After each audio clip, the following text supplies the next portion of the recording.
दोस्तों आज हम पढ़ेंगे वेदव्यास जी का जन्म कहाँ और कैसे हुआ था।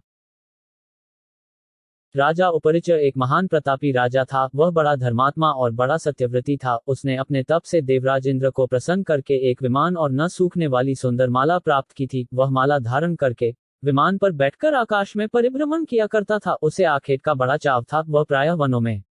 उपरिचर की रानी का नाम गिरिका था। गिरिका भी बड़ी सुंदर और पवित्र हृदया थी। वह अपने पति को प्रेम तो करती ही थी, ईश्वर के प्रति भी बड़ी आस्थालु थी। निरंतर भजन और चिंतन में लगी रहती थी। एक बार गिरिका ऋतुमती हुई। 3 दिनों के पश्चात जब वह शुद्ध हुई तो उपरिचर उसके साथ रमण करने से पूर्व ही वन में आखेट के लिए चला गया। राजा आखेट के लिए चला तो गया, किंतु उसका ध्यान रानी के साथ रमण करने की ओर ही लगा रहा। दोपहर का समय था। राजा वन में एक अशोक वृक्ष के नीचे बैठा हुआ था। शीतल और सुगंधित हवा चल रही थी। मृदुल स्वरों में पक्षी गान कर रहे थे। राजा का ध्यान रानी की ओर चला गया। वह रमन के संबंध में मन ही मन सोचने लगा। राजा कामातुर हो उठा और उसका वीर्य स्खलित हो गया। राजा ने सोचा उसका वीर्य व्यर्थ नहीं जा सकता, अतः उसने अपने वीर्य को एक दोने में रखकर विमान में बैठे हुए बाज पक्षी को बुलाकर उससे कहा, तुम इस दोने को ले जाकर मेरी रानी को दे दो, वह इसे अपने गर्भ में धारण कर लेगी। बाज दोने को मुख में दबाकर राजा के भवन की ओर उड़ चला। वह यमुना नदी के ऊपर से उड़ता हुआ चला जा रहा था। सहसा एक दूसरे बाज की दृष्टि उस पर पड़ी। इसने सोचा यह अपने मुख में खाने की कोई वस्तु दबाए हुए है, अतः उसने उस बाज पर आक्रमण कर दिया। दोनों बाजों में घमासान युद्ध करने लगा। परिणाम यह हुआ कि पहले बाज के मुख से दोना छूटकर यमुना के जल में गिर पड़ा। दोने में रखा वीर्य पानी में मिल गया। एक मछली की वीर्य पर दृष्टि पड़ी। उसने सोचा यह खाने की वस्तु है, अतः वह उसको पानी के साथ निगल गई। फलत मछली गर्भवती हो गई। दासराज नामक मल्लाह को वह मछली शिकार में मिली। जब उसने मछली के पेट को बीचों बीच से काटा तो उसके पेट से एक बालक और एक बालिका निकली। दासराज ने दोनों को उपरिचर को भेंट कर दिया। उपरिचर ने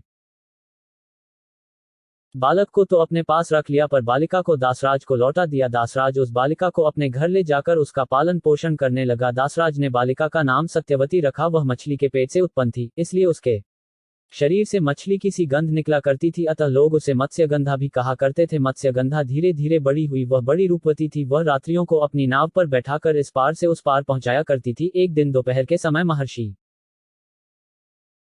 पराशर वहां जा पहुंचे। वे मत्स्यगंधा को देखकर उस पर मुग्ध हो गए। उन्होंने उससे कहा, सुंदरी, तुम्हें अपूर्व सुख मिलेगा, मैं तुम्हारे साथ रमण करना चाहता हूं। मत्स्यगंधा ने उत्तर दिया, महर्षि आप यह कैसी बातें कर रहे हैं? दोपहर का समय है, आसपास लोग बैठे हुए हैं, मैं आपके साथ रमण कैसे कर सकती हूँ? पराशर जी ने योग शक्ति से चारों ओर कोहरा पैदा कर दिया और बोले, अब हमें कोई नहीं देख सकेगा। तू निश्चिंत होकर मेरे प्रस्ताव को स्वीकार कर ले। मत्स्यगंधा पुनः बोल उठी, महर्षि, मैं कुमारी हूँ, पिता की आज्ञा के अधीन हूँ। आपके साथ रमण करने से मेरा कौमार्य नष्ट हो जाएगा, मैं समाज में लांछित बन जाऊंगी। पराशर जी ने उत्तर दिया, तुम चिंता मत करो, मुझसे रमण करने के पश्चात भी तुम्हारा कौमार्य बना रहेगा। गर्भवती होने पर भी गर्भ का चिन्ह प्रकट नहीं होगा। मत्स्यगंधा फिर बोली, एक बात और, मेरे शरीर से मछली की सी गंध निकलती है। आप मुझे वरदान दे कि वह गंध के रूप में बदल जाए और 4 कोस तक फैली रहे। पराशर जी ने तथास्तु कह दिया। फलत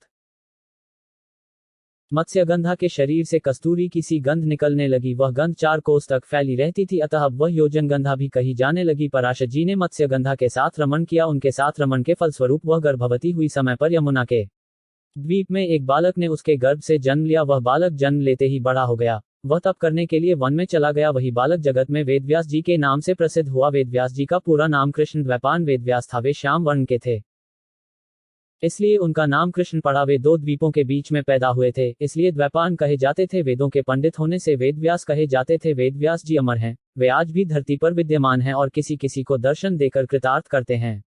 दोस्तों, मैं आशा करता हूं कि आपको यह कहानी पढ़कर बहुत अच्छा लगा होगा। तो दोस्तों, कृपया मेरे वीडियो को लाइक और सब्सक्राइब जरूर करें।